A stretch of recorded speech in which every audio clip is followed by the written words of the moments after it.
Welcome back to Papal Zouave International, a historical society dedicated to promoting and preserving the history of the Papal Zouaves. I'm here today at the Oudenbush, Netherlands Papal Zouave Museum, which is dedicated to the Dutch Papal Zouave. I have with me here Arno, who works at the museum, and he's going to go over the Dutch Zouave with us. Oh. So how's it going? Yes, fine, thank you. Thank you for having me here. I really appreciate it. No, you're welcome. I've been looking forward to coming here for a very, very long time. There is truly no museum like this in the world.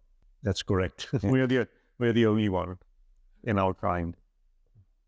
So can you tell me maybe first more about your job and role at the museum? Well, we're all volunteers at the museum. About 16 of us, and some of us are here when the museum is open to receive the visitors and to answer questions. So that's what I do as well.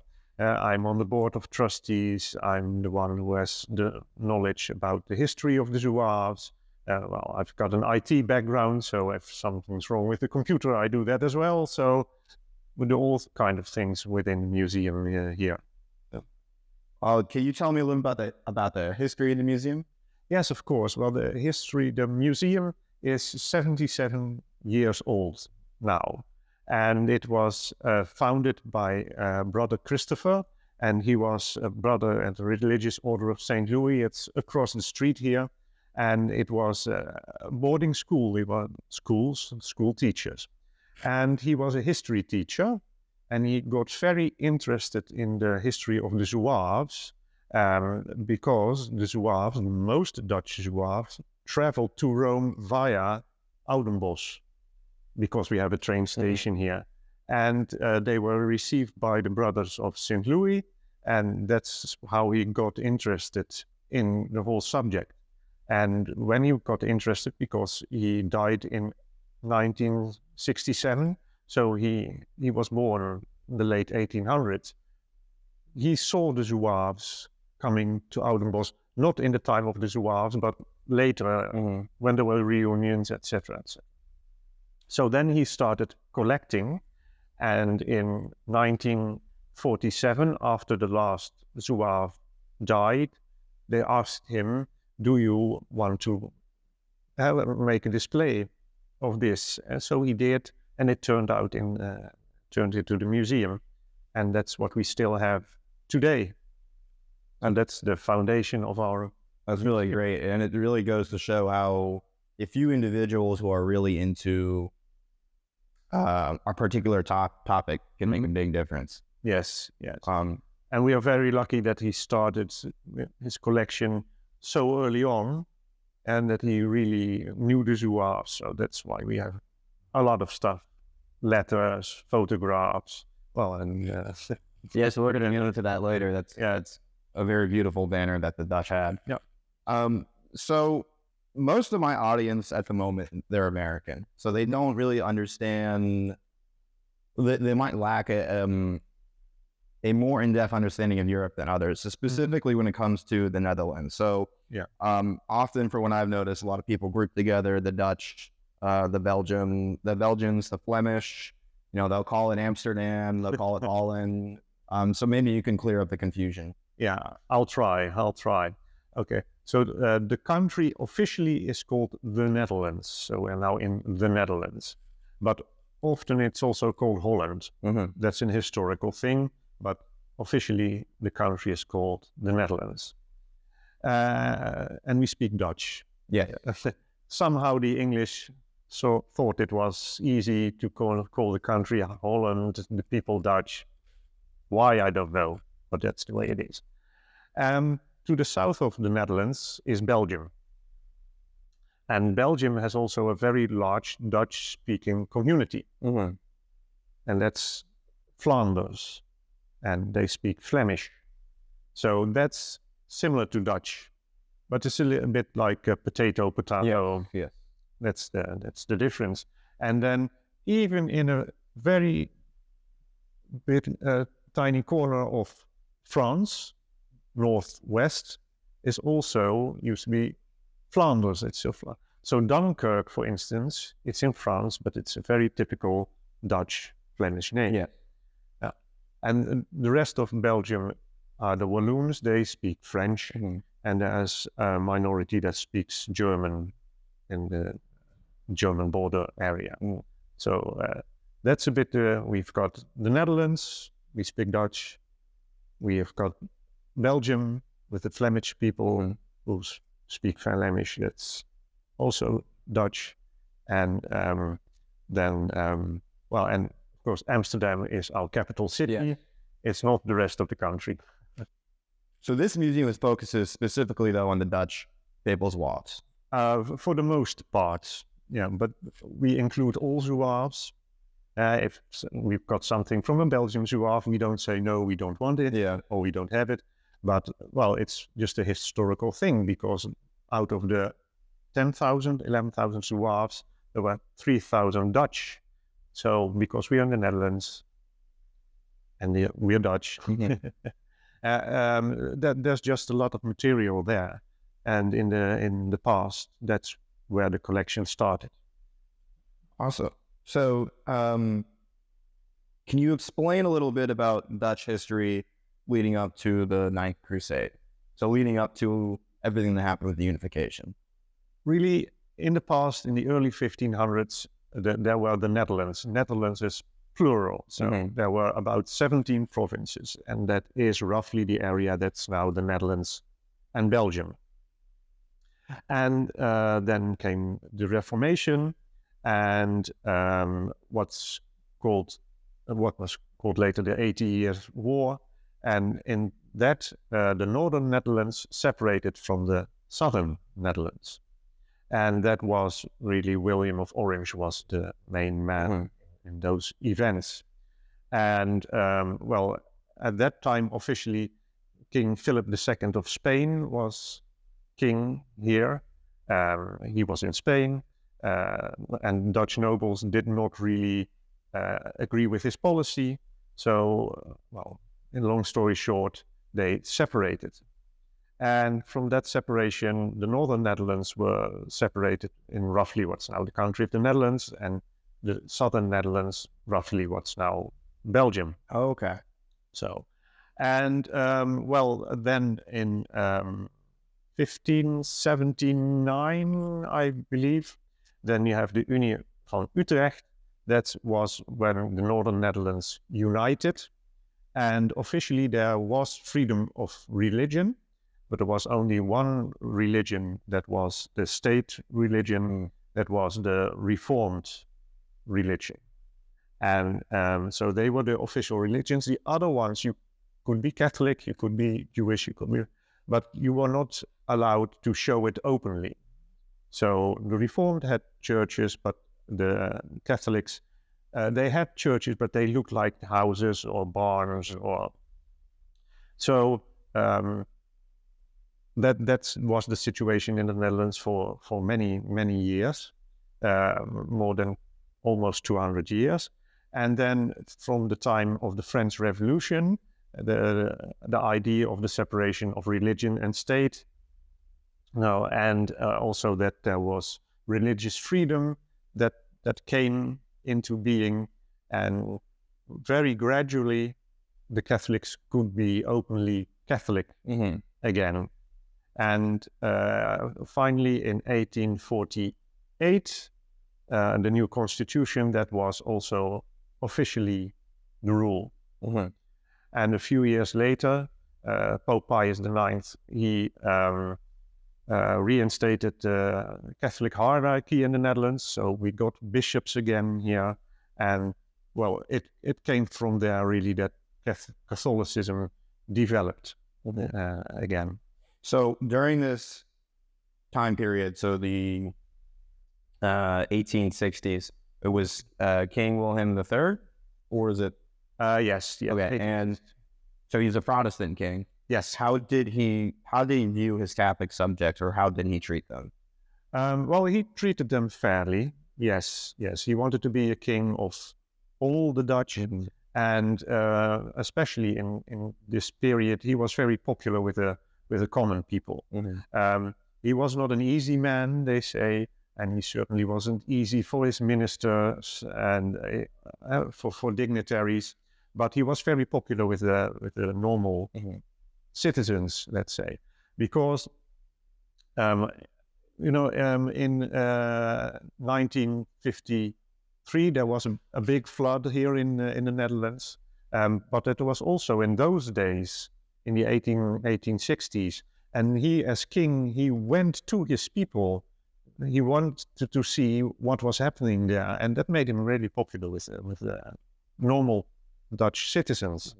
And as far as we know, he had no problem at all with the Zouaves. He said, if they will fight that good for the Pope, they will fight that good for me as well. That's good to know. Yeah. So we started with, in the 1500s, some Catholic suppression.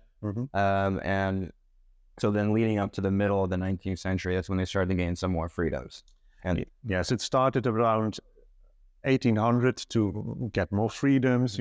Also, questions like who owns the local church, the Protestants or the Catholics, all those things gradually were solved, and it grew.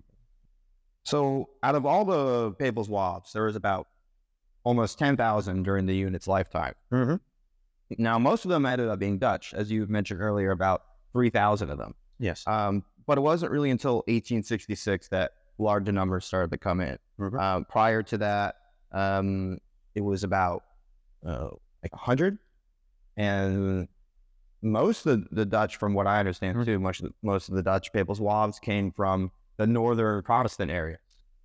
So maybe you could explain a little bit about all that. So indeed, it's true. At the beginning, there were not many Dutch in the Papal Zouaves. They were there all the time, but it really took up later. Now, there are two reasons for that. 1864, the French and Napoleon III, he agreed that he would draw back his troops. He agreed this with King Victor Emmanuel from Italy, and they say, okay, well, I will gradually take back my troops from Rome. So the Pope needed more soldiers.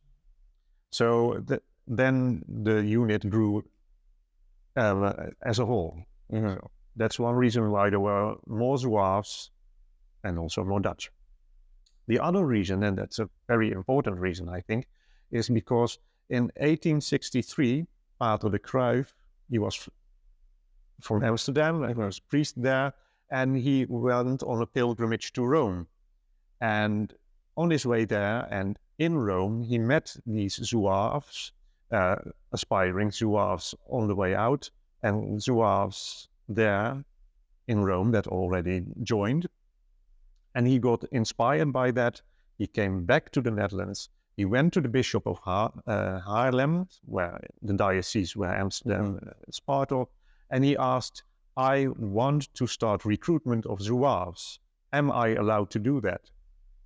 So the bishop agreed. He said, okay, you are allowed to do that. And that's how he started his recruitment of Zouaves. And that started off getting more people interested.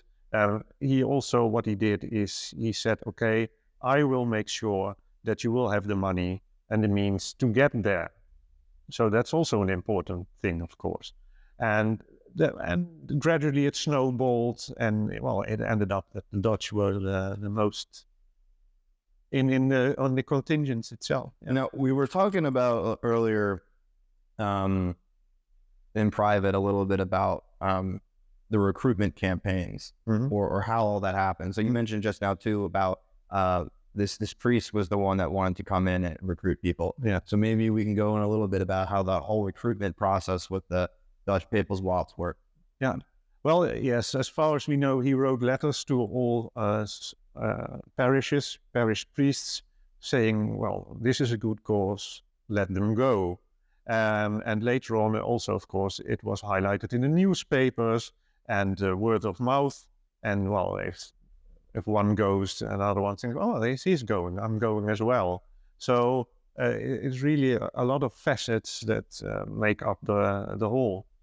And it's interesting why a relatively Protestant nation, small nation as the Netherlands, has so many Catholics going in aid of the Pope, while in England, where it was almost the same situation, the numbers aren't that high as from here. So I discussed that with Nicholas Schofield as well. Mhm. We had a discussion about it.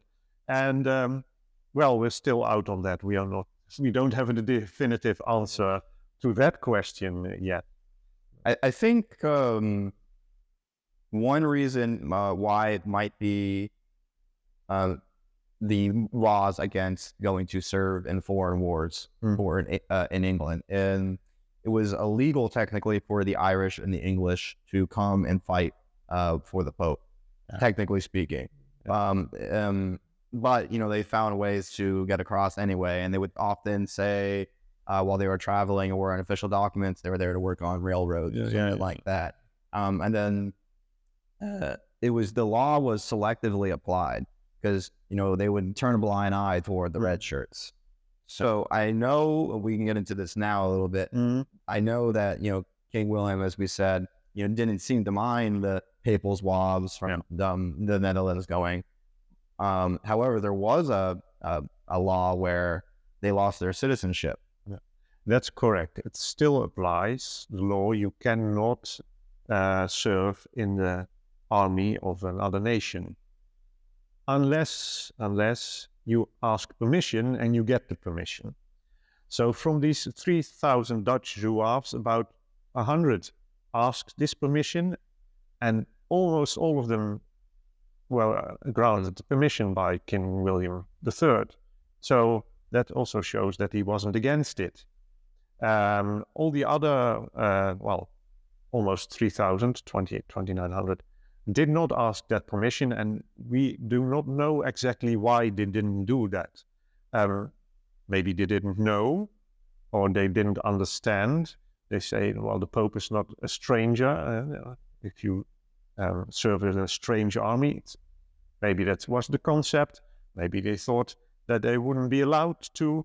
So that's very unclear. But the ones who did ask permission, almost all of them got it. Got the permission.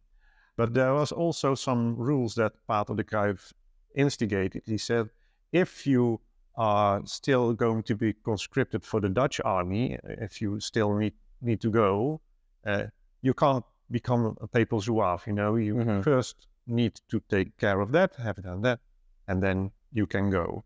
So there were a few rules they set if you wanted to be a Zouave. So there was the ignorance aspect of it. So they might not have truly have known, because there wasn't the internet after all. Like they couldn't just, you know, look things up. I think maybe speed was another factor, especially after the French troops left Rome. They probably wanted to get there as soon as they could. Probably. And also, you could wonder why didn't the priest advise them to do this? The people themselves might not have known, but the priest could have said, well, we need to take care of this. So, and there's also an aspect that they might have thought, because the Netherlands was a neutral nation, and that they thought, well, maybe that's why we will not get permission to go. Or maybe the priests and the ones to arrange the recruitment thought, well, maybe we should not push our luck there. So there's a realm of possibilities. The Dutch also thought that they were fighting, the Pope was for everybody, for all Catholics. So when they were going to fight for the Pope, you know, they're fighting for their religion. They were still under the tutelage of, you know, King William III. They were still Dutch. They didn't see a discrepancy between the two of them. Probably. And there's also, like you mentioned, that the British got there saying, oh, we are laborers.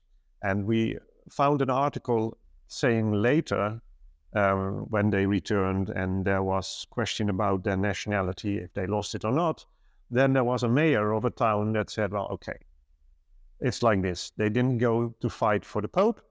They went there to be the Pope's bodyguard. And the bodyguards are not soldiers, so didn't go on a different army. I wanted to argue it. So that was an argument. Now later, but from one particular example. Now most ended up not getting their citizenship back while they were alive, correct? Yes, correct. Yeah. But there was a law passed after most of them died that kind of gave them that full franchise again, right? Well, I'm not a lawyer, so I don't know the exact details. There were a few laws that might be interpreted like that, because there was the question of what happened to their children. Are they Dutch? Are they state? So there were laws to fix that. But so there haven't been things in. Yeah, I know. From what I was reading, there was it was very difficult for them to regain their citizenship because they had to basically start from zero. There was no quick and easy way for them to get it back, and that was very costly for them. And a lot of the Dutch Papal Zouaves were not rich. True. Yeah. They came out of filial devotion to the Catholic faith. Yeah. But for a lot of Dutch Zouaves, what did it really matter? They couldn't vote, but the voting system at that time was that you could only vote if you paid a certain amount of tax, and most of them didn't. So that wasn't an issue. And the second, you didn't get a state pension or anything like that if you needed it. But they had a fund of themselves. So in practice, for the most Dutch, in the long term, it didn't have much negative effect. But when they came back, because you went for 2 years, but when they came back, for some of them, it was very difficult to get a job again, because their former patron, not going to wait 2 years. No, they hired someone else, or if they weren't Catholic, they might not really have approved. So that was more the practical thing on the short term for them. But yeah, there was a story or two that I saw where they had a sympathizer for Garibaldi, and they're like, they heard that he was their employee was fighting for the popes, and went back for his job. He's like, no, get out of here! Like, I don't want to associate with you. And I don't know how many Dutch actually went to join the Red Shirts.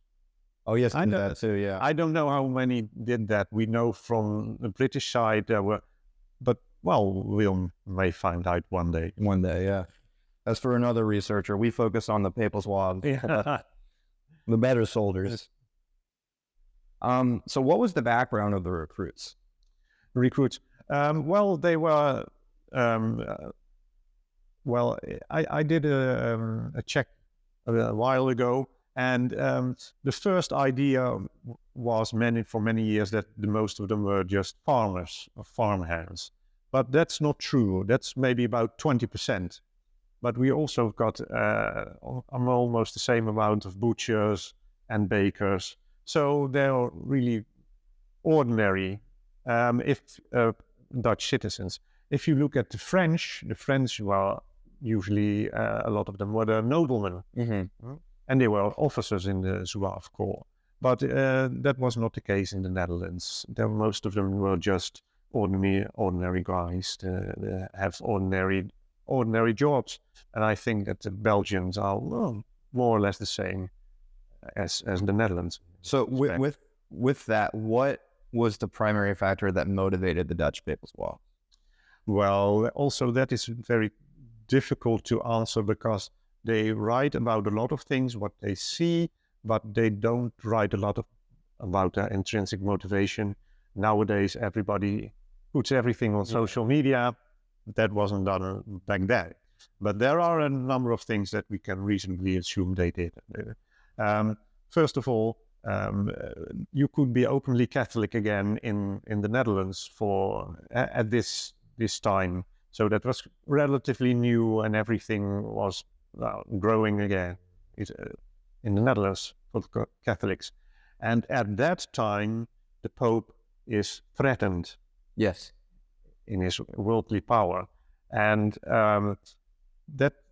that's probably a reason why that they say, okay, we're on up in the Netherlands, and now everything goes bad in Rome. Let's go and help the Pope. So that's probably the main reason. And, well, of course, adventure probably also played a part in this.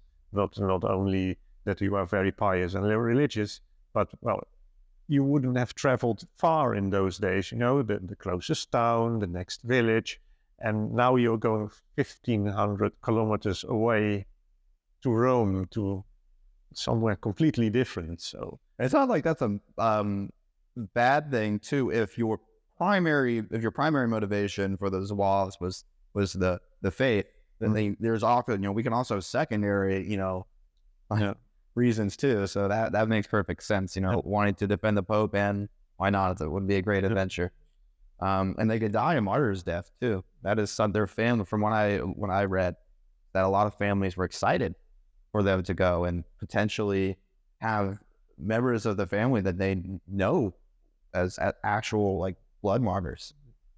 And it was also an honor to them to have seen the Pope, to have been to Rome. It's absolutely. So speaking of the family, so for the Dutch that didn't go join the Papal Army, how else did they support the defense of the Papal States back home? Well, fundraising mainly, yes. So that's what they did to support. Yeah, and of course, Father de Kruif also had to get money to get these boys to Rome, and so really they needed funds for that. So the Pope had his Peter Spence, to finance his state, but also Father de Kruif needed money, needed help from people to get everything going. So that's what the stay at home people who stayed at home did for the Zouave cause. So that's a lot of monetary funds then. So yeah, someone's got to pay for it. Yes, because if you see you have a whole journey to make to Rome, and maybe you're getting a bit ahead, but I can tell you that most Dutch Zouaves went to Amsterdam after 1864. Went to Amsterdam to Pater de Kruif and to register as Zouave. We wanted to be Zouave, and then here, of course, he had a logistical problem.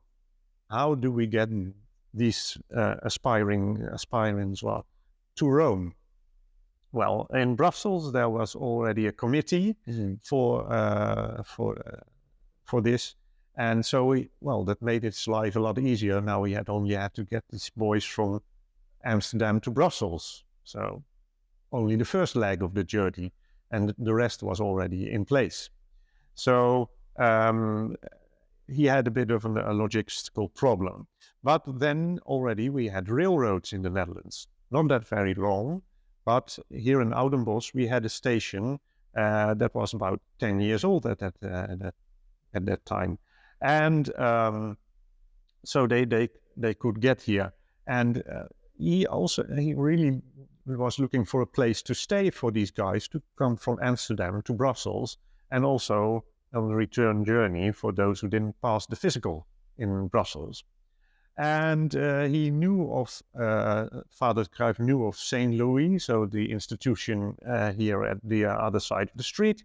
And it was a Catholic boys' boarding school then that was 25 years old. So one of these institutions that came about after the restoration of Catholicism, or the freedom of religion. And so he knew of our parish priest here, he knew of the St. Louis, of the boarding school, so he asked, can you help me? So these young people who were aspirants came to Oudenbush, where the train from Amsterdam to Rotterdam, because the train tracks didn't continue on at that time, then they took the boat, and then they come here at Moerdijk, it's called, and then 2 stations further, and then they were here in Oudenbush. And then they were received by Broeder Bernardinus, who took them to the institution, where they got their first, I won't say taste of the Zouave life, but for them the journey had begun. They supplied them with a dinner, with cigars, Of course, our parish priest gave them some good advice. Then they went to a hotel we had here, and they spent the night there, and then they went over to Brussels. And then then they got a physical, and if that was all right, then you could continue on to Paris, Marseille. Then you took the boat to Civitavecchia, the harbor town, and then again the train. So a few days later, you were in Rome. Long journey. A long journey, yes. Imagine that you have a train journey, third class, for 29 hours from Paris to Marseille.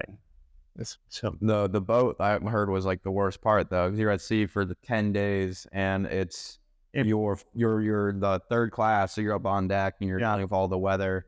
Yeah, so it could be as fast as 2 or 3 days, but if the weather was against you, you know. One of the other things that's also I think interesting is so this would be a little bit later, so more like 1868 and onwards, but as the first large group of Dutch Papal Zouaves, as their 2-year contracts were expiring, they were coming home, they would stop in Oudenbush, and they would interact with the new recruits and tell them stories about, what to expect. Yes, because not only the outward journey was through Oudenbush, the return journey was also for the most part through Oudenbush, and then from here to home.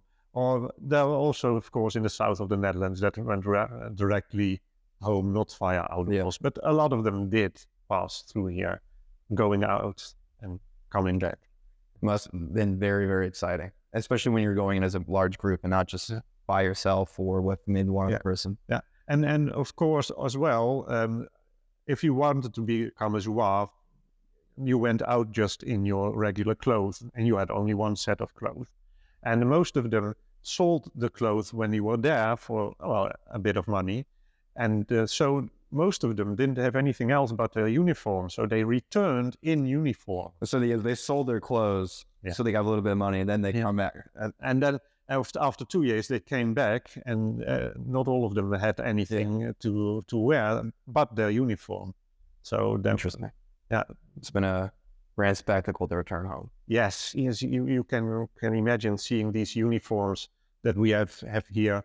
Well, you probably can get a bit of an impression. Looking like this exotic dress in a small town like this. That was very strange, very, very interesting times. Okay, so now we talked about the recruitment, a little bit about their backgrounds. Yeah. So now the Dutch Papal Zouaves are in Rome. Yes. 1866, 1867, that's when they started to really pour in. So what kind of religious devotions did the Dutch Papal Zouaves have while they were there? Well, they were there. Well, we read in the letters home, they tell us what they've seen. So if you read the letters, it's maybe like a tour guide. You see that in this church and that church. Well, because when we imagine that they had in their hometown mostly one church, and if they're lucky, by then they had a new church, or it was Catholic again, but also some didn't even see a Catholic church, so they went to Rome and all the splendor. So it made a huge impression on these guys. So they really went to every mass they could go to, every relic or saint they could see. So they really took the most of it. What we do know is that the French brought in the veneration of the Sacred Heart, and that also caught on with the Dutch Zouaves, and they brought back that devotion to the Netherlands. So that's how here in the Netherlands we also had this devotion to the Sacred Heart. And Pope Pius IX himself was a great admirer of the Virgin Mary. And so there were all sorts of congregations for the Virgin Mary, and we also see that a lot of Zouaves joined those. So the devotion to the Virgin Mary was especially at the time, Our Lady of the Immaculate Conception, because it was recently proclaimed a dogma by Blessed Pope Pius IX on December 8th of the year 1858. maybe I'm getting the year wrong.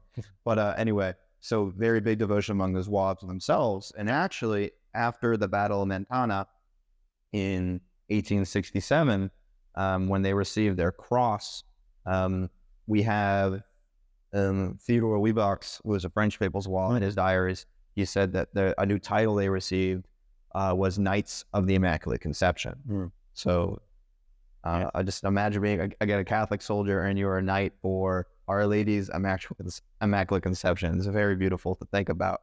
One of the devotions that developed over there that I know of, maybe devotion is the wrong word, but an affinity for a certain group of Dutch martyrs that were canonized in 1868. Yes, the martyrs of Gorinchem. That's hard for my American. I don't know what to say. But by the time you leave, you speak Dutch fluently. Oh, man.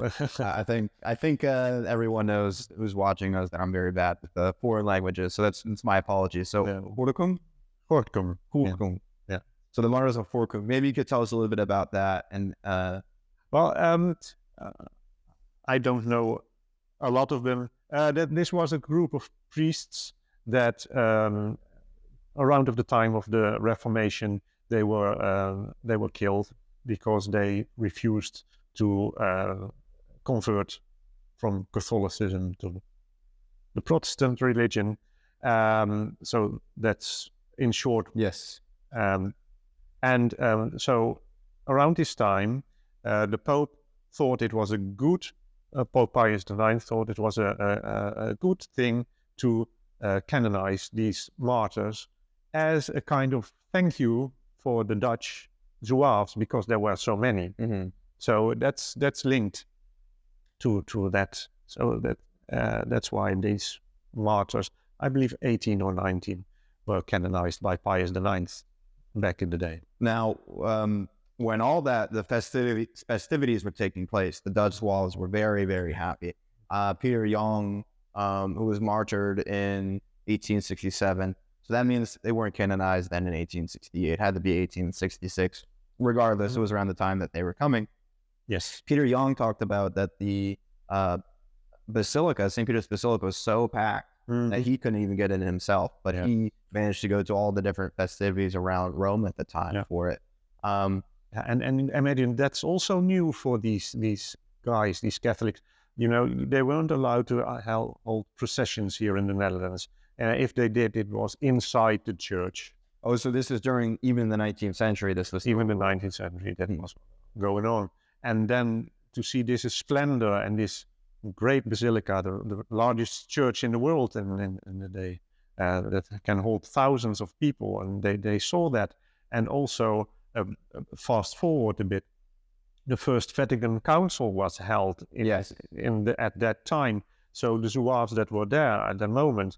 They did, of course, picket, but also bodyguards and things like that, honorary guards. They saw priests from all over the world, bishops from all over the world, cardinals coming to Rome in all their splendor, and that was amazing for them to see that, to be there, to and to think too that they're wearing the uniform. That's so distinctively, it's very distinctive. Like when you look at them, you know that they're a Zouave. It's kind of like where before in the Netherlands, they had to kind of publicly keep things closed. But this, for the first time, they're able to wear their religion on their sleeve, not in a bad, vain way, but in a very good, proud way, in a way to show their devotion to the Holy Father. And that's really great.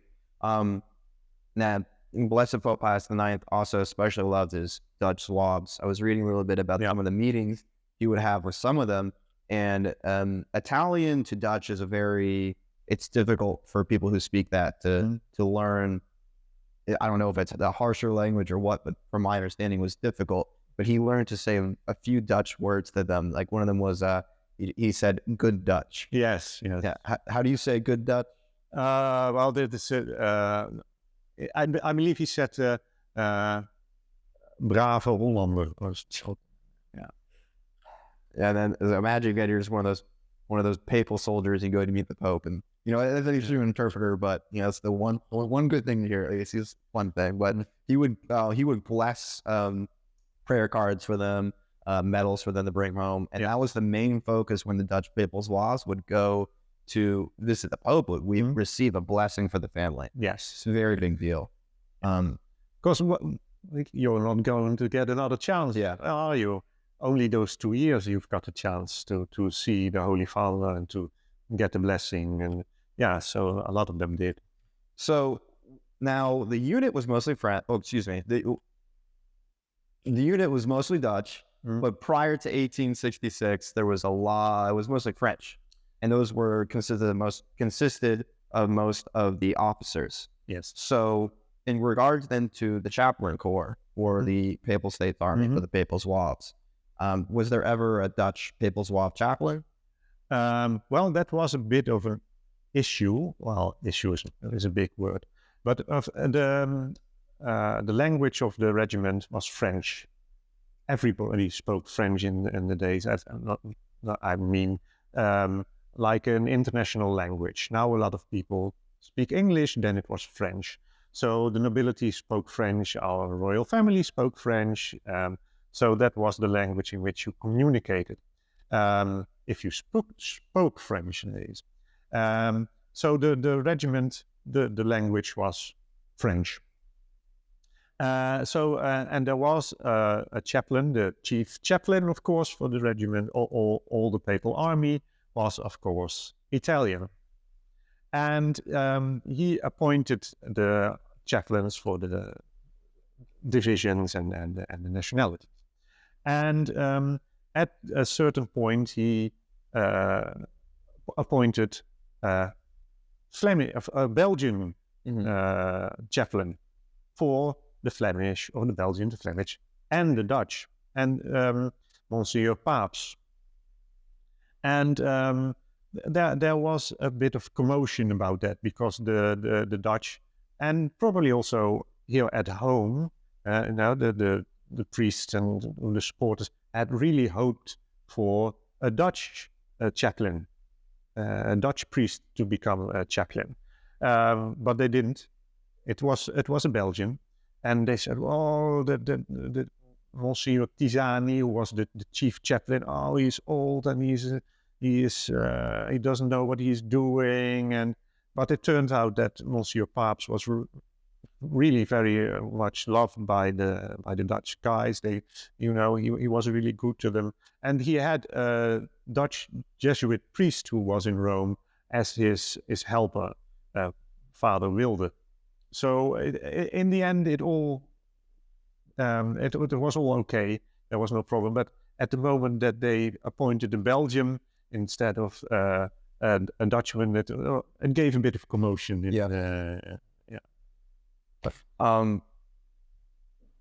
They worked through it though, right? Yeah, everything was okay. It was okay. It was no problem at all in the end. So speaking of those language barriers between the French and the Flemish, and then a couple English speakers thrown in there. Well, how did the Dutch Zouaves get through all the different languages? You see that's mustn't been difficult for them. Of course, there were those. Not all of them were farmers or bakers or butchers. There were also that did speak French, so they could at least interpret a bit. But there was a Dutch club, and with so many Dutch in a regiment, maybe learning a different language is not that necessary. But of course, all the orders were given in French, so they were taught a bit of French, enough to know what the orders were, what to do. So that was the practical side. Well. And another thing, of course, they were Catholics and they needed to go to confession. And so, what do you do? Now, then the priest here in Oudenbush, he drew up a list, and we have a copy of this list, and it is a number of sins in Dutch, in French, and in Italian. So if you were there, or you were on the way, and you wanted to go to confession, but you couldn't find a Dutch-speaking priest to confess, then you had the list, and then you could point to what you had done. Yeah, it was numbered. It was numbered. Yeah, you can point to it, and then priest could read. Oh, okay. So and then there was also, we could point out to the penitentiary, or 3 Hail Marys or something like that. So I guess it'd be like, it's like number 21 again, really. yeah. Oh, yeah. Okay. So that's one way. Did any of them end up picking up the language though, French or maybe Italian? Yes. Several. Some of them did. Yes, and the one that ranked highest in the Dutchman that ranked highest, the captain, the Baron van Lansweerde, he even stayed there. He married to an Italian lady, and he did not return. So he spoke. Well, he would have spoken French already, and then he must have picked up some Italian with an Italian wife, of course. So then, speaking of, it's a very good point. You mentioned a Dutch officer in French. So while every Zouave had to start out as a normal enlisted soldier, yes, ranking up through the officer corps, it definitely was favored toward the French, because it was, up to prior to 1866, it was mostly a French unit. That was the language of the unit spoken for all the commands. So how many of these Dutch spoke French prior to coming? Well, that's difficult to answer, but there were certainly several of them that did. And if you wanted to become an officer, some of them did, but you don't get really a pay rise, but you are expected to be a member of the officers club. You are expected to have a lot of things, You have to have a helper, you have to have maybe really, for the higher officers, have your own horse. So that you needed money to be an officer. It was costly. It was costly. Yeah. And that's also one of the reasons why the nobility they had the funds to be an officer. And if you didn't have them, it was very difficult to be an officer. So we know that there was also fundraising for some of the Dutch officers to be able to be an officer. I even remember reading some stories of a few Dutch Papal Zouaves who demoted themselves because they couldn't, it was too much for them in terms of the financial aspect of it. Yeah. It was still a real privilege to get promoted though. I know there was the Dutch officers compared to the French officers, it was still vastly outnumbered by French, even with the majority of Dutch. Yes. So speaking of that, what was the relationship like that between the Dutch and the French Papal Zouaves? Was it contentious at all? Was it good, or maybe it was after 1867 things got bad? Or no, I think on the whole it was good. Okay. I think on the whole it was good. Like these, trouble, if you will, about the chaplain. I think that it was not so much as the regular troops that had a problem with that. Maybe an emotional moment, but they were good. And you had these different clubs of different nationalities. You had the Dutch club, Casino, and you had a Belgian club and a French, but they could visit each other. It was not strictly only the Dutch club or strict. No, they could use each other's facilities, and in these clubs they had also very practical use, because family from home could send the letters to the club, and they could collect it there, or they could have a meal there and read newspapers in their language. There was there was from what I know, there's a French club, a Dutch club, an English club, a Canadian club even, and what I read recently is that the Canadian club had a giant stuffed beaver in front of it, so that must have been a sight to see. There was a special image for the Dutch outside the Dutch club. It is Colonel Aulet, so he was the commander of the Papal Zouave regiment. Yes, Swiss. Yes, and he's Swiss. Yeah, and he was surrounded by a lot of Dutch Papal Zouaves shortly after Mentana. So a lot of them are in crutches or they're in casts, but it was King William III's birthday. And I think had a bust of Pope Pius IX they were surrounded to, but they telegraphed a happy birthday message, and then they got a reply shortly back from his staff. Yes, that's true, because I don't know, we have a telegram. I don't know if it's that one, but we have got also such a telegram. But Pater de Kruijf, so that was from Amsterdam. In that period, he in 1863, he came home and he was in the Netherlands busy with the recruitment. But in those days, he went out to see the Zouaves again, and that was in that period. So he's also in that picture. And they sent a telegram to His Majesty to congratulate him with his birthday. And that also shows that although they were Catholics and they were Zouaves, they really also felt Dutch, and that there was not that their how do you say, intention. Yeah, no friction. No. For them, they were Dutch, really. Yeah. And that was for some of the lawyers who later tried to argue for the citizenship, getting that back later on, they would point to that telegram saying, how can you take away their citizenship when the king himself tacitly approved of them being there? And this telegram, this birthday message saying, I love my Dutch Zouaves. Like, how is that not proof enough? Yeah, and that's interesting.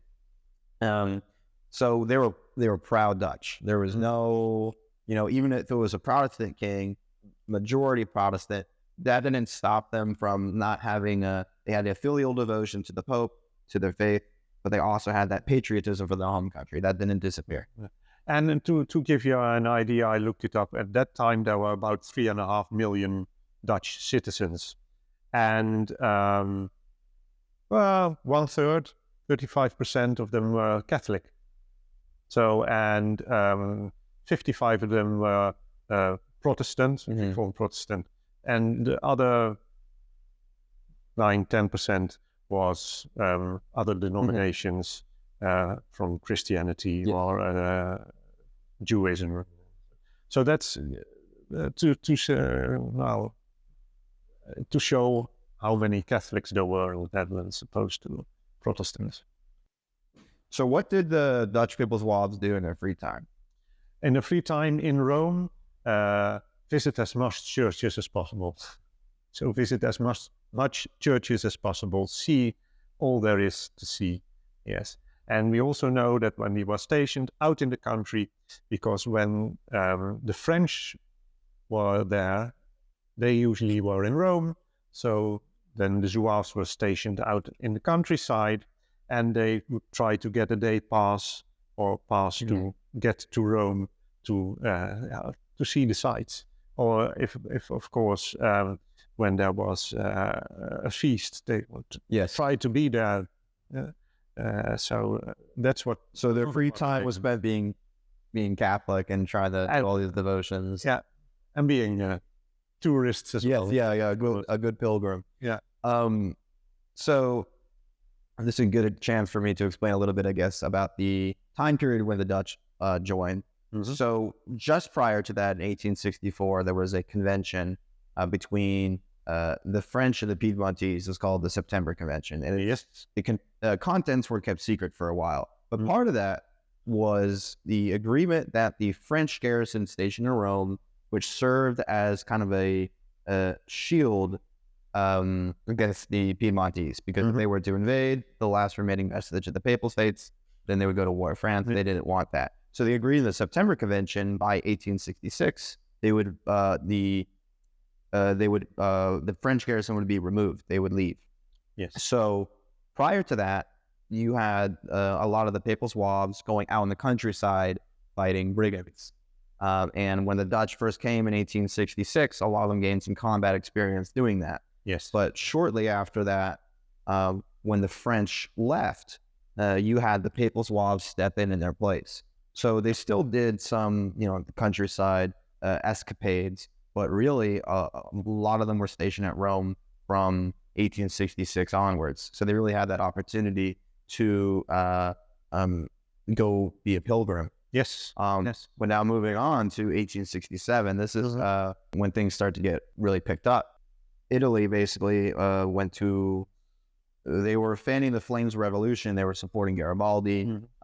They were inciting him to go to the Papal States and try to take it back. But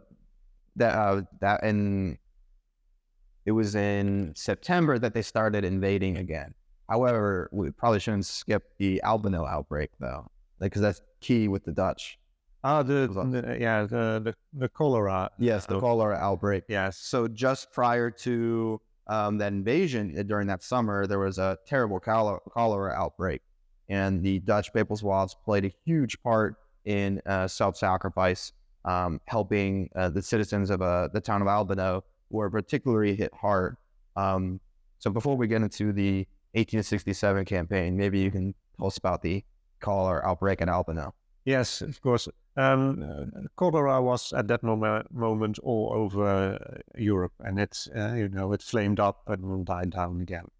And at that time, when what we're talking about is that there was a small contingent of the Zouaves going to the town of Albano, and it's a small town near Rome.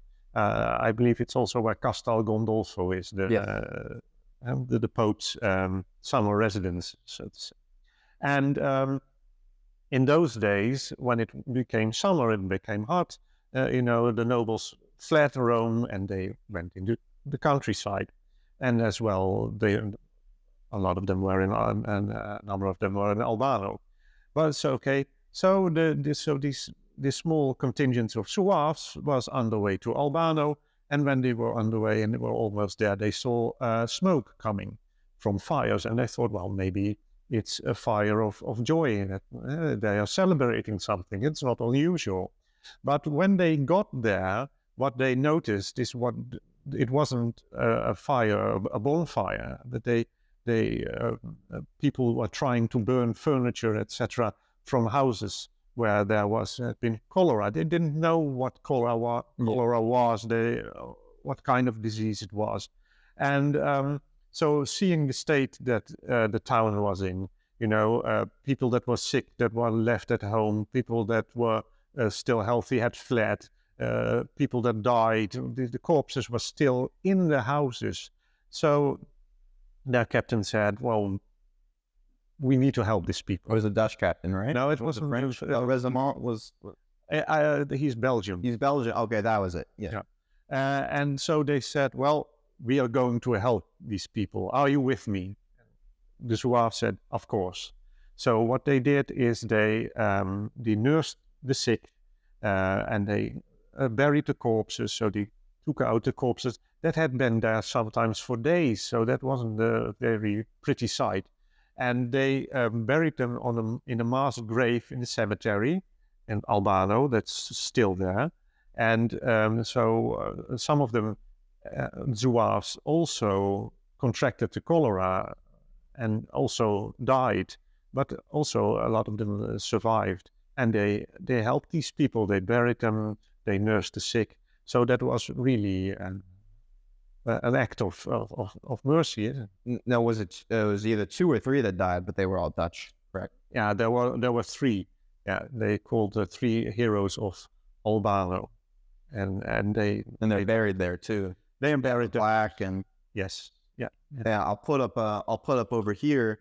There's a beautiful quote by one of them. Before he died, he kissed the crucifix and had a very beautiful quote. So I'll put that up for y'all to read. I unfortunately don't remember it at this very moment. So they proved themselves a lot of sacrifice at Albano. But moving on now to the 1867 campaign. So Garibaldi is being supported by the Italians, the red shirts. There was a brief time where he was imprisoned in Capra or Capri or Caprera. It's an island. Yeah, he was imprisoned there for a short period of time because the French called out the Italians saying, "We know what you're up to. Like, you need to get him under control." But he escaped toward the latter half of the invasion, which would be sometime in October. But anyway, this was the chance that all of the Papal Zouaves were waiting for. They were waiting for a chance to really, fight the revolutionaries, to have the opportunity to shed their blood for the Holy See. Maybe you could tell us a little bit about some of the sacrifice that the Dutch made during that campaign. Yes, well, the most famous Dutch Zouave from the day at least is Pius IX uit Lutjebroek. And he was at Monte-Libretti, and that's where he got his fame from, let's say. And what happened is there were the Zouaves under command of one of Garibaldi's sons were at monte-libretti, so they knew that. So the message came from Rome to 3 different contingents of Zouaves. You need to go to monte-libretti and you need to flush them out.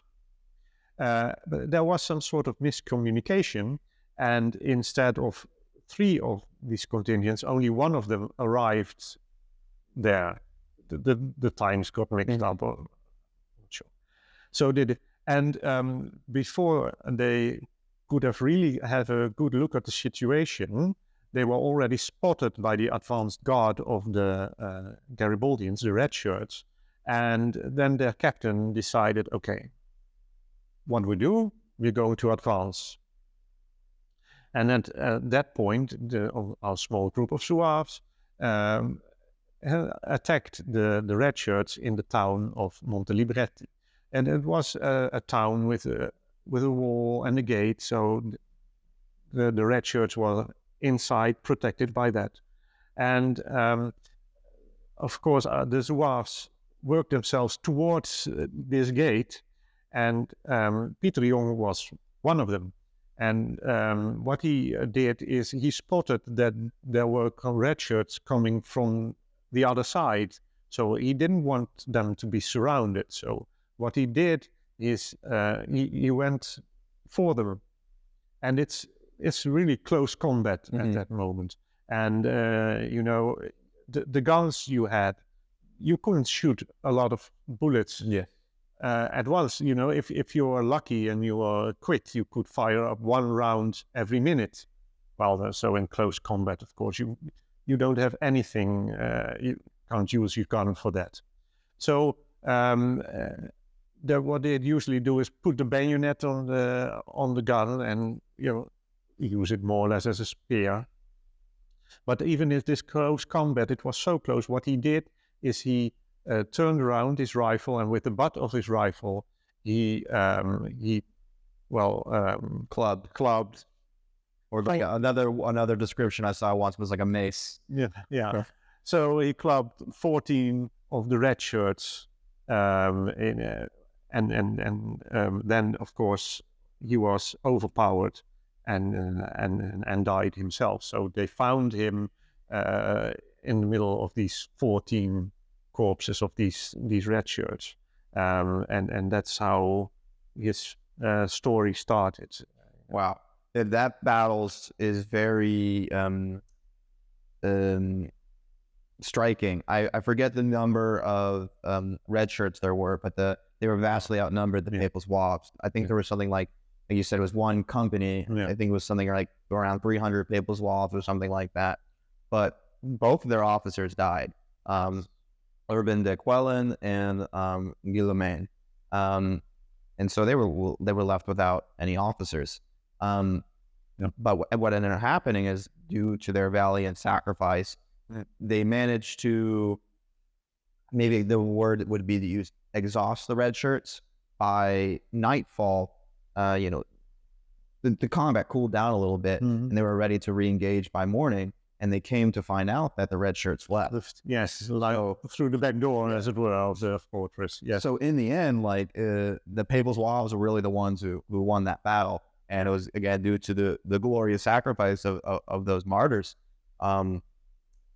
Specifically with Young, that had a huge impact back in the Netherlands. Yes. Maybe you could tell us a little bit about that. But also, it's said that he was really tall. Yes. The Dutch are known. He built like a tree with some description. Yes, yeah. Of course, every time the story is told, he's probably growing. Yeah. So if you read some letters, you think, oh, this guy must have been taller than 2 meters, you know. He was 178, so he was just a little smaller, just as tall as I am, more or less. So the legends spun around his length. I think back in the day, they're like people maybe a little shorter, and that kind of helps contribute to it. Like for some people, like myself, he probably looked like a giant tree. Yeah, it's true. And even in the Italians, for the Zouaves, the rules is you didn't have to be as tall as for the Dutch army. So that proves that the Italians were also a bit smaller than the Dutch. But what happened there really was, of course, told in the papers here, and there was a mass said in Amsterdam by Father de Kruif. It really got a lot of attention in the Netherlands about the deeds of Pieter Jong, because they had a martyr, of course, and a hero. They really put him on a pedestal. Yeah, so that was really seen here as in the Netherlands, the Catholics anyway, as a remarkable deed. There's another story during that campaign that I know of, but the name escapes me, of the particular Dutch Zouave, maybe you know, but he was nicknamed like the Red Devil. Yes. And what battle was that? Maybe you could tell us about that battle. It was when the red shirts had, they were in a convent. Mm-hmm. And so they were locked up in the convent, you know, protected by the walls. And then there was this, they called him Toontje, Anthony, and he had red hair. And what he did is he got an axe and ran to the gates, and he started hacking. They needed to get in, you know. So, and after a while, he had made a hole in the gate, and it said that he stuck his head through, and that that the red shirt saw his red hair and his freckled face, and maybe I shouted something, I don't know, and that they got so frightened, it's the devil, and that they fled as well. And it said that he had gotten the official title of the devil of his holiness. The story seems to be true for a part anyway, but he was running an inn somewhere, and so as an innkeeper, he told the story again and again and again. So probably every time the story was told, was added a bit to it. But it's it was true. And that was one of the first battles during that campaign, and the first Dutch Zouave died during that after the fact. They didn't know at first. They thought they killed I think it was something like 100 red shirts and drove them out of the town without a single loss, and they're very happy about that. But later on, from one of the wounds, forget his name, unfortunately, but one of the Dutch Zouaves, he was the first. They said the first Dutchman to shed his blood for the Holy See. That was really special. So the red shirts are pushed back at Mentana, and they will no longer bother the Papal States. This gives an opportunity for the first Vatican Council to happen. But then the fall of Rome occurred in September 20th, 1870. So basically, with the outbreak of the Franco-Prussian War, the French could no longer guarantee support for the Papal States, and with that, the Piedmontese seized on the opportunity and they invaded the Papal States. Maybe you could tell us a bit about any Dutch that were particularly stood out during the siege of Rome that occurred. Particularly stood out. They were all just doing their duty. There were several of them that were at the breach of the Porta Pia. So just to describe it quickly, of course, you've got the city walls of Rome, and so different contingents of the papal army were stationed on different sections of this wall. And so the Zouaves were, amongst others, stationed at the Porta Pia. That's the road towards Mentana is from that gate. And actually, the Pope is supposed to have said I'm only going to resist symbolically, but when there is a breach shot in the wall, I will surrender myself. And the cannons of the Piedmontese, or the Italians by that time, were pounding the walls, and the first wall to crumble and to collapse was just besides the Porta Pia in Rome. And so there were Zouaves and Dutch Zouaves that ran into the breach to prevent the Italians from flooding in. Mm-hmm. So that's what where they were part of that. Now, the reason that that terminology was decided by the Pope by Blessed Pope Pius IX was that he wanted to show the world that his patrimony was being taken by force, that it was a violent seizing of his property, and he wanted to prevent unnecessary bloodshed. So fight enough. Of course, the papal army, they wanted to die. They wanted to be martyrs. And one of the famous things he said is sometimes it's harder to not do that. Yeah. Sometimes it's harder to let that go. I think that it gotten the chance, they would have 100% continued on till the last man. They took the breach in the walls as loosely as possible. There were times where they threw mattresses and anything they could into the small breaches until it just got too big. Yeah, like they couldn't ignore it any longer. Colonel de Charette wanted to actually have offensive maneuvers prior to the siege to try to they had this whole grand plan. Him and General Kanzler and the staff officers had this whole plan to do what they could against. It was an army of 13,000 versus 70. Now they thought they could if they had the opportunity, but Blessed Pope Pius IX said, "We're going to go until there's a breach in the wall." He thought though that there might have been something might have happened. I'm not sure if it was divine or what, but he told the Piedmontese minister who went to visit him a week before the battle, the siege. Because they were trying to get him to acquiesce. They were trying to get the Pope to back down. He wouldn't do it. And he told him, no, you Rome will not be taken. So I don't know. We'll see how maybe that plays out in the future, but at the moment it seems Rome wasn't taken. So the Papal States were captured. The Pope lost his patrimony. He's now a prisoner in the Vatican. The Papal Army is disbanded the next day. Yes. So all the Dutch Papal Zouaves went home.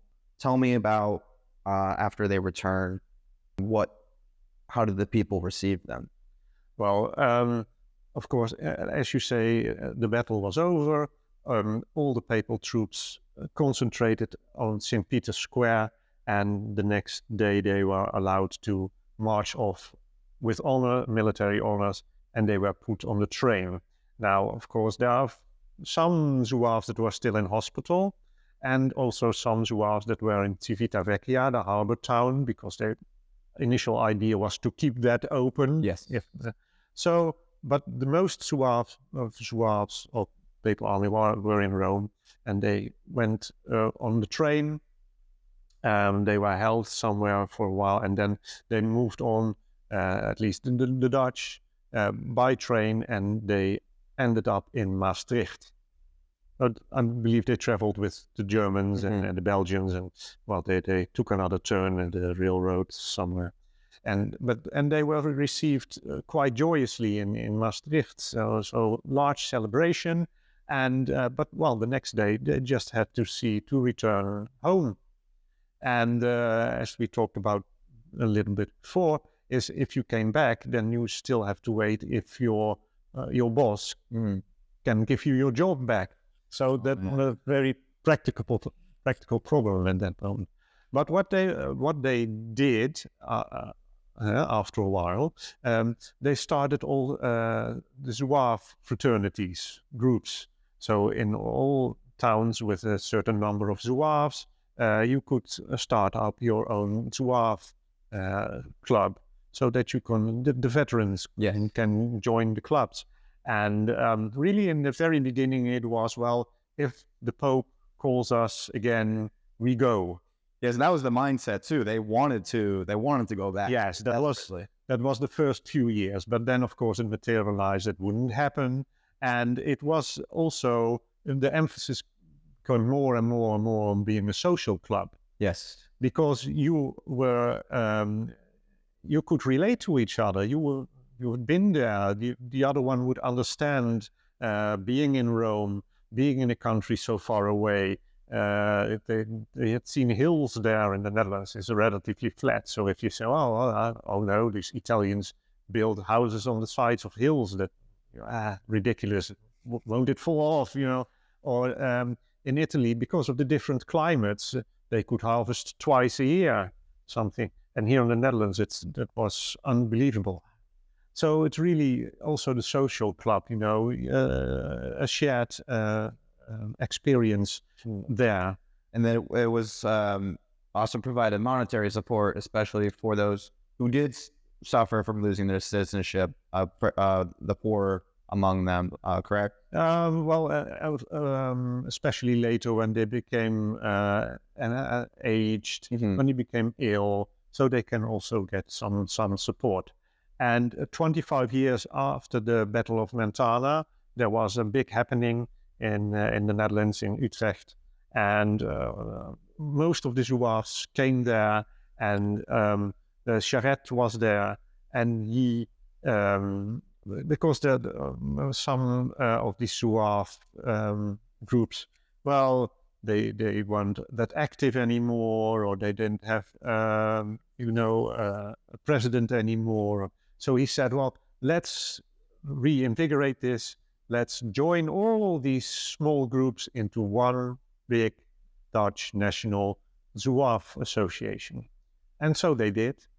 And so it was becoming a bit more lively again, And that's also the moment that you get the centralized fund. Yes.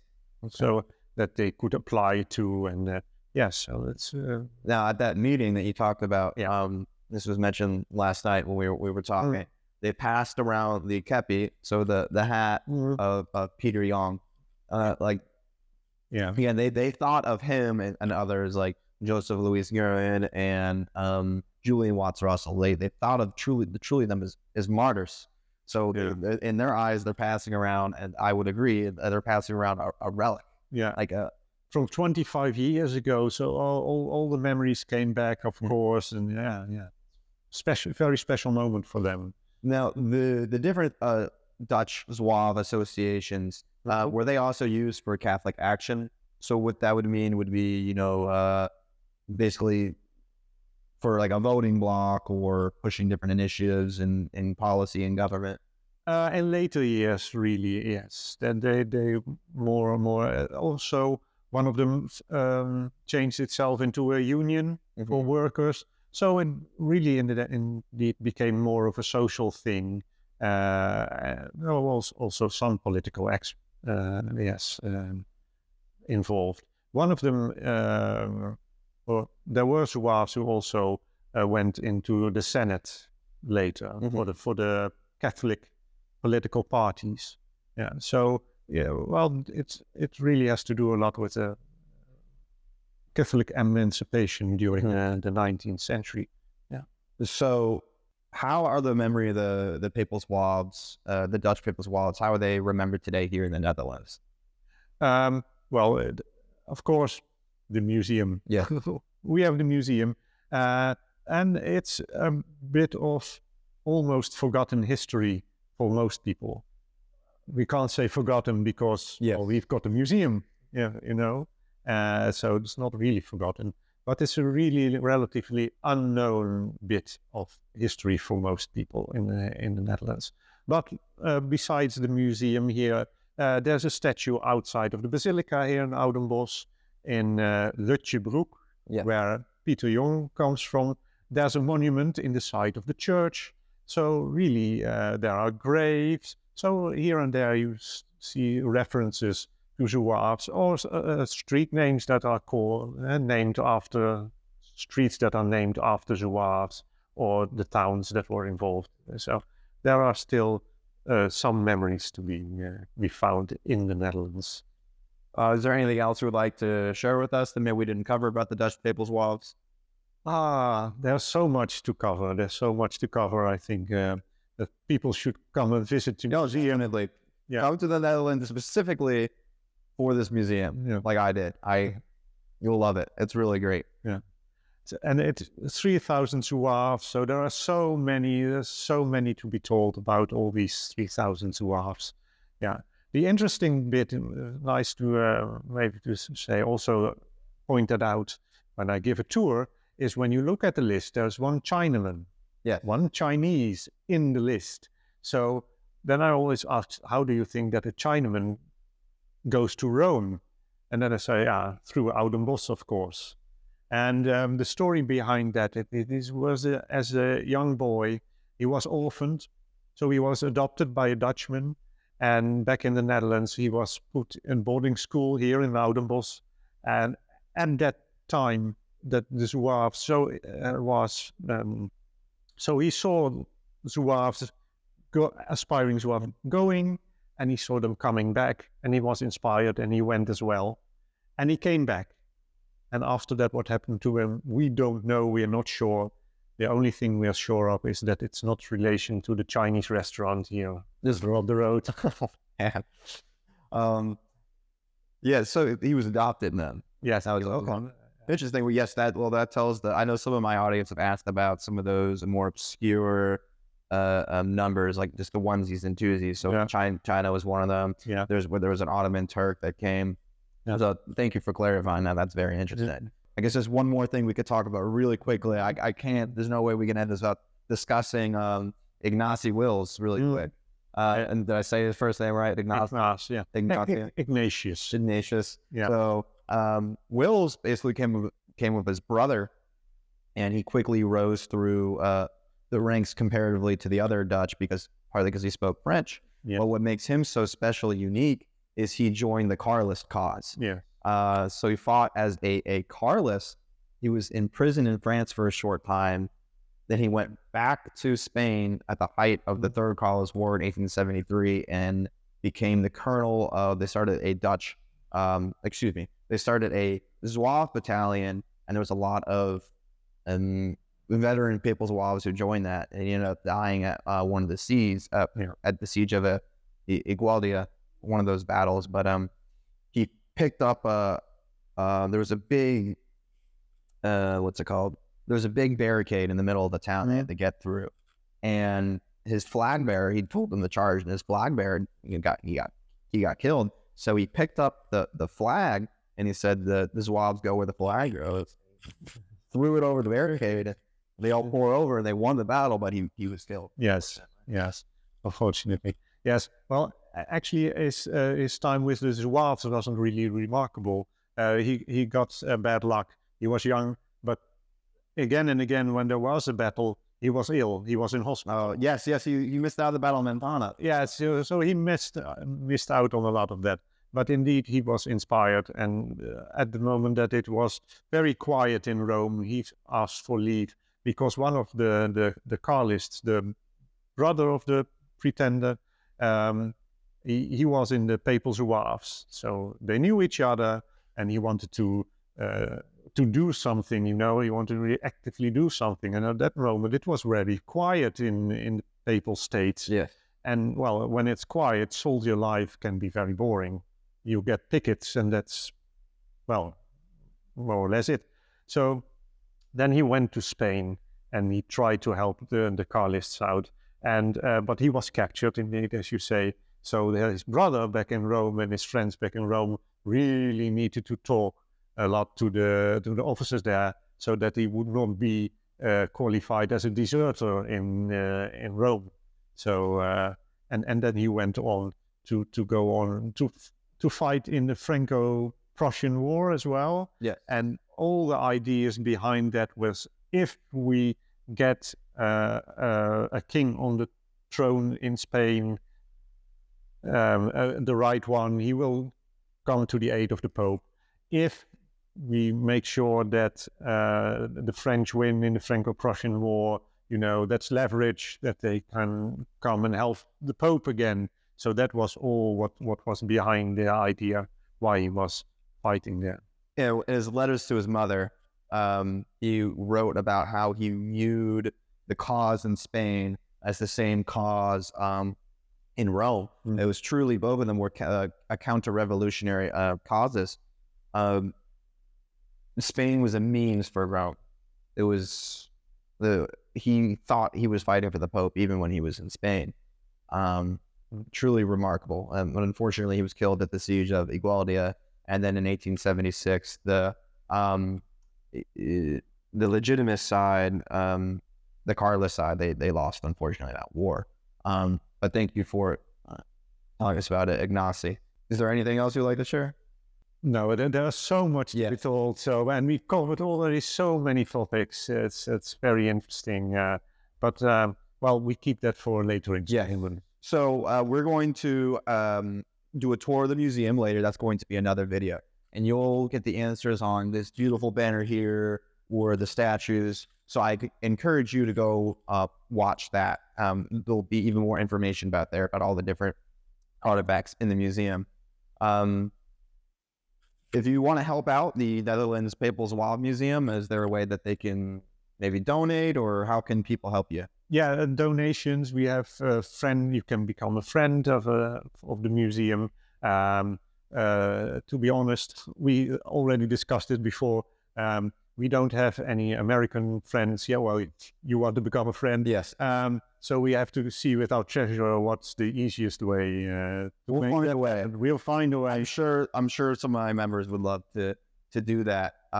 You sell books here at the museum. The latest one we were just talking about, Koen's book. Maybe I'll talk about that, and I'll throw up a picture in the middle over here.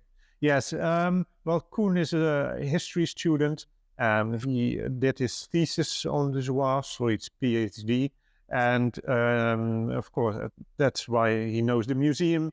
He worked a lot together with Marijke, our former curator. And he turned his thesis into a book. And he has highlighted 3 Zouaves and tells their story about what they did during, but also after their period. I was able to read, I did a really rough Google Translate of it, and I got so much information about the Dutch Papal Zouaves there. So if you want to support his work, especially if you speak Dutch, I will put a link in the description for you to purchase the book. All right, so you make sure you pick up a copy of Koen's book. Yes, that's Martelaren voor de Paus. Okay. Martyrs for the Pope. So that's... and then we also have our own books here at Papal Zouave International. So far, we have 3 we've published. The first with Aruca Press, The Martyrs of Castelfidardo. The book goes over the different diaries and stories of a few of the martyrs from the biggest battle, the 1860 campaign. The book has beautiful engravings that were added to it in the French versions, but not the English. So this is the first time that the engravings are in an English edition. So you can get that at Aruca Press. We also have a Deodat and Emmanuel Dufournel. It is a book, a very short biography of their life and then their martyrdom during the 1867 campaign. I translated that book using AI. I spent a very long time on it, dozens of hours. So I stand by the translation. It's a very good opportunity to read the story of the martyrs from their perspective, and from the others who witnessed firsthand their comrades dying for the Pope. It's a very beautiful book. And lastly, this is our newest book, The Making of Italy as Told by a Papal Zouave, The History of Italian Unification Every Catholic Should Know. This book, as you can see, is very thick. It's over 800 pages. An Irish Papal Zouave by the name of Patriotism Cholera wanted to write or correct the record, is probably a good way to say it, correct the record on the Italian unification, because everything coming out was, especially in the English language at least, typically was from the Garibaldi side, was from the revolutionary side. So he set out to write an authoritative work. and he wrote 2 volumes over the span of 2 decades. And I've combined them for the first time in English into one book. That's why it's so big. But if you are trying to learn more about the Italian unification in general, or the history of the Ninth Crusade, this is probably one of the best books for you to read. With that, thank you so much, Arno, for having me at the museum. I really appreciate it. My audience, I know, really appreciates it. And let's try to keep the memory of the Papal Zouaves alive. Yes, and I was thinking, if anyone is interested in the Dutch book or any other books that we sell, or maybe being a donor or friend of the museum, they can also contact us, maybe through you. So let's see how we do that. I'll leave all the links in the description. Thank you so much for watching. Be sure to check out our other videos, and be sure to check out especially the museum tour. That one's going to be, we're going to go even deeper into the Dutch Papal Zouave history. Thank you so much for watching. Our Lady of the Immaculate Conception, pray for us. Blessed Pope Pius IX, pray for us.